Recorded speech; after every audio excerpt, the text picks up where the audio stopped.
We'll begin with this. Leaders from around the world are starting 2 days of observances to remember the 75th anniversary of D-Day.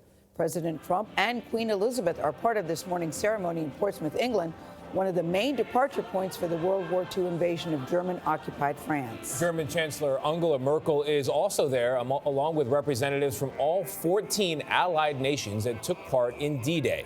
President Trump read a prayer that Franklin Roosevelt delivered to the nation over the radio on D-Day. Anthony Mason is in Normandy, France, at a cemetery where thousands of American troops are buried. Anthony, good morning. Good morning. This is, in fact, my third time visiting the American Cemetery here in Normandy, which is just, the Omaha Beach is just beyond those headstones. And honestly, I'm always struck by the gravity and enormity of what happened here. It's almost incomprehensible. Behind me, you can see some of the perfectly aligned American graves. There are 9,380 headstones here. Many of the servicemen buried in this cemetery died during the D-Day invasion. In fact, that number, 9,380, is only a third of the Americans lost in the Battle of Normandy. Their headstones are all facing home toward the U.S. On our way in this morning, we got a sense of some of the enthusiasm here in Normandy. We drove past military vehicles, many of them flying American and French flags. This is a community that has always embraced and honored those who sacrificed for their freedom. D-Day was the largest military operation ever attempted.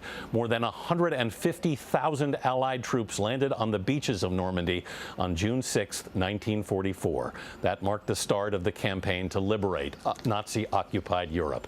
The invasion was initially planned for 75 years ago today, but was delayed 24 hours because of bad weather. Fittingly, scattered showers are expected today as well. The events of today and tomorrow will be one of the last opportunities to honor those who fought in World War II with veterans still alive. Of the more than 16 million Americans who served, fewer than 500,000 are still with us, most well into their 90s now.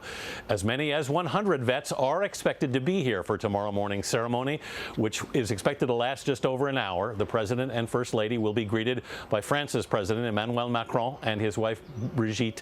Both leaders will deliver remarks. That will be followed by a moment of silence and a 21-gun salute. They will then all walk through this cemetery and participate in a wreath-laying ceremony.